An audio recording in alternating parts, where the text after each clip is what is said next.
VOOSCHD 장투.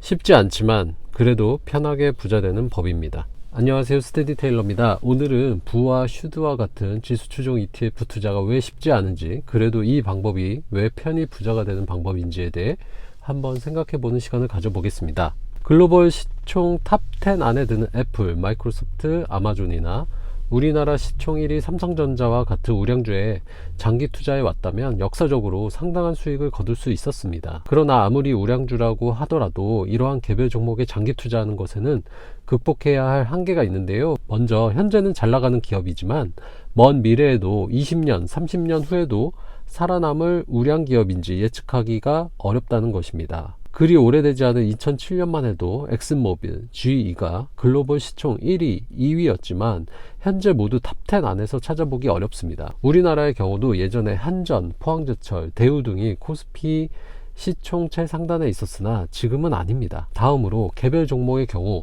변동성이 심하기 때문에 수십 년간 마이너스 10%, 마이너스 20% 조정과 마이너스 30%, 마이너스 50%가 넘는 폭락이 수시로 일어날 가능성이 높고요. 수년이 넘게 전고점을 회복하지 못할 수도 있어서 초심이 흔들리지 않고 장기 투자를 이어나가기가 정말 쉽지 않습니다.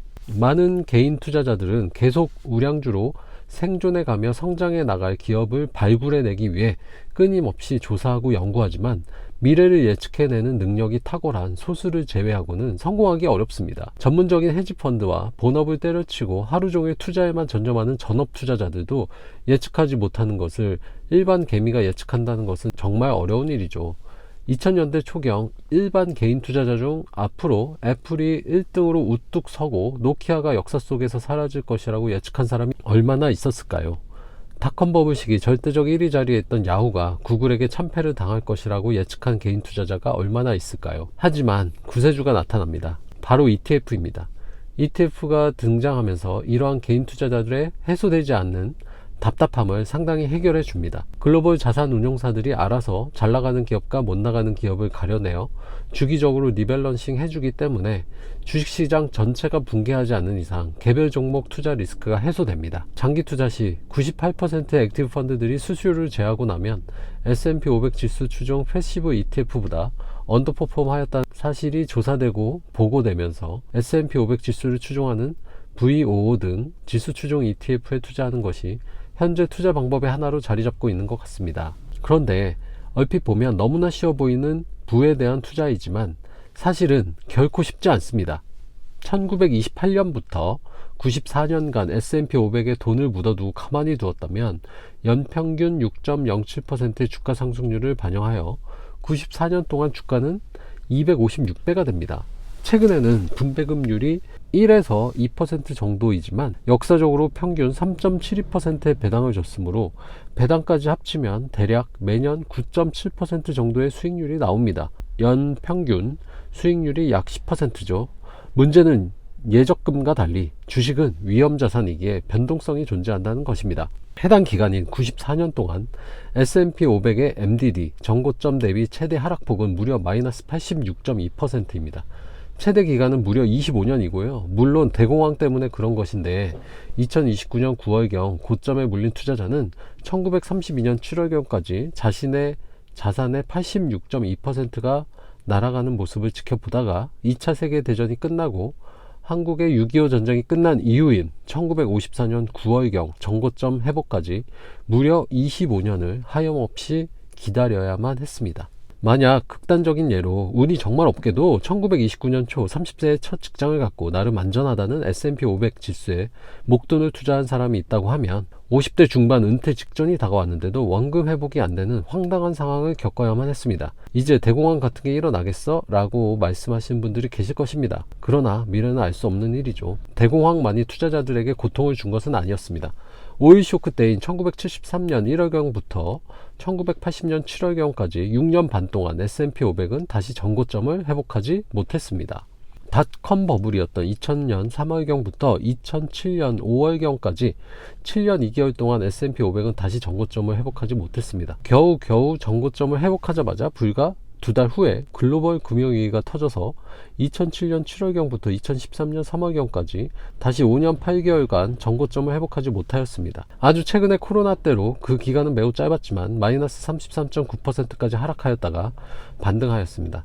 개별 종목이 아니고 가장 우량한 500개 기업을 모아둔 지수의 흐름이 이렇습니다. 당시 V55 등 ETF는 존재하지는 않았지만요, 부에 투자하였다고 가정할 경우, 부에 투자해놓고 가만히 기다렸을 경우 마이너스 50% 이상의 폭락을 피할 수 없었습니다. 20년 장기 투자 시점을 잘못 선택하면 5년 이상 마이너스 수익률을 견뎌내야 한다는 것은 지수 추종 ETF라고 다를 것이 없습니다.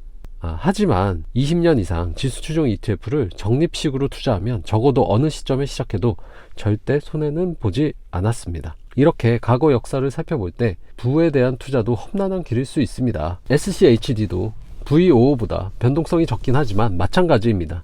그러나 위험 자산에 투자하는 이상 이 정도의 위험은 감수를 해야 장기 투자에 성공하여 부자가 될 수 있다고 생각합니다. 이 정도의 위험은 개별 종목에 대한 위험에 비하면 아무것도 아닙니다. 그리고 앞으로 20년, 30년은 또 어떻게 될지 아무도 알 수 없습니다. 언제까지 지속될지는 정확히 예측하기 어렵지만 미국이 현재와 같은 혁신을 계속해서 주도해 갈 것이라는 데 동의하신다면 지금까지 지속된 장기적 우상향은 계속될 것이라는 것에도 동의하실 것입니다. 그리고 대공황, 오일쇼크, 닷컴 버블, 글로벌 금융위기, 코로나, 이렇게 주가 폭락이 일어난 사건들을 보면 정고점을 회복하는 데 걸리는 시간이 점점 축소되어 왔다는 것도 확인할 수 있습니다. 이에 미래에 또 이렇게 역사적으로 기록될 만한 주가 폭락 사태가 온다고 하더라도 빠른 시일 내에 정고점을 회복할 것이라는 믿음을 가질 수도 있을 것 같습니다.